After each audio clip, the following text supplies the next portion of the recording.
This is the weather forecast video for Thursday, June the 9th, 2011. Let's take a look at the satellite image from last evening.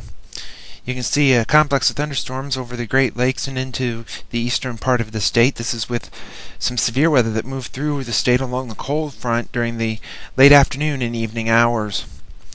There's the watch warning map. From 1 a.m. this morning, you can see a severe thunderstorm watch over lower Michigan, some flood issues over Wyoming and the southern Sierra Mountains of California, and some severe thunderstorm warnings over the eastern counties of Iowa and in New England.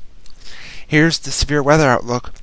For today and tonight, a slight risk of severe weather covering the southern half of the state, mainly south of about at Ottawa to Clinton line.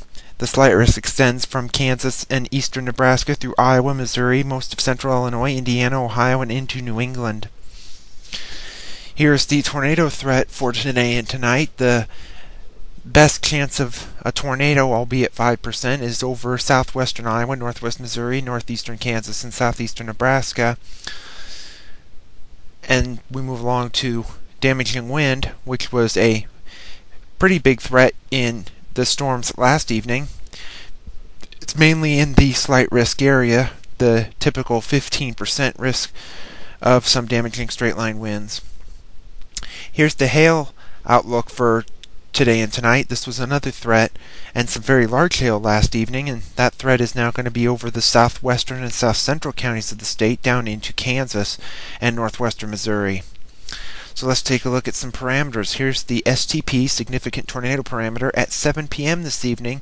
You're going to see some fairly high levels over the southwestern part of the state where that enhanced 5% risk is.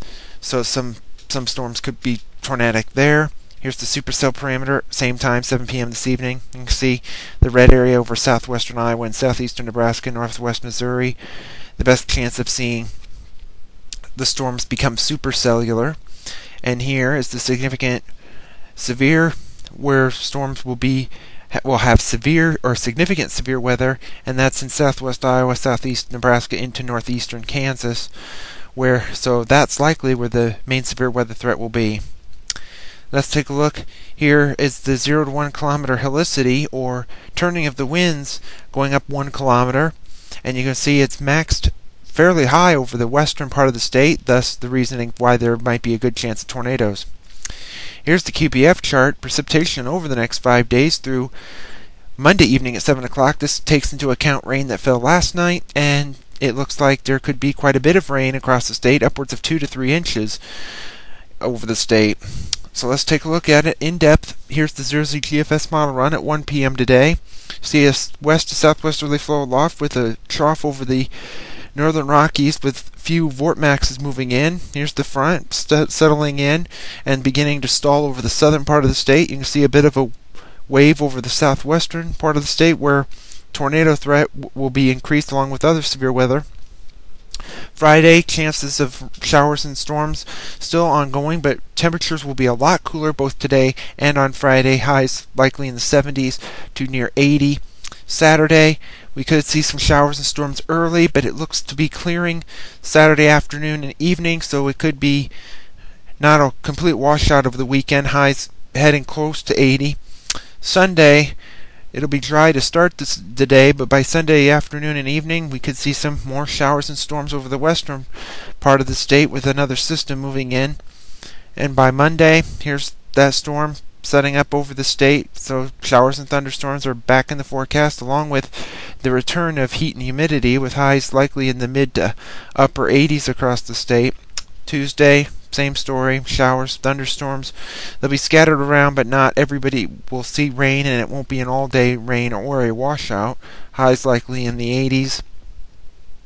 And Wednesday, you can see a low pressure over about Columbia, Missouri, another one over southeastern South Dakota.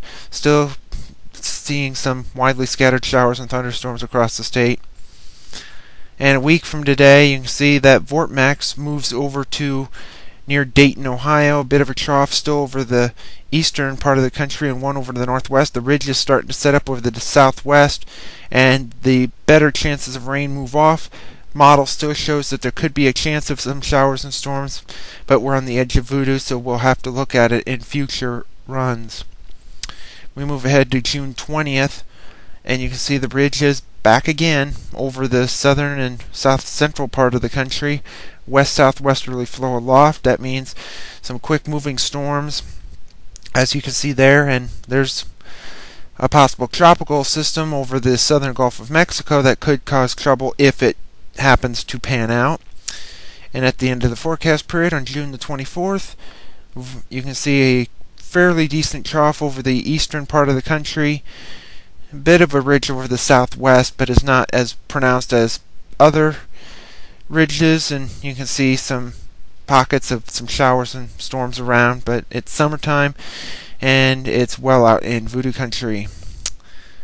Thank you for tuning in to the weather forecast video. We'll have another one tomorrow.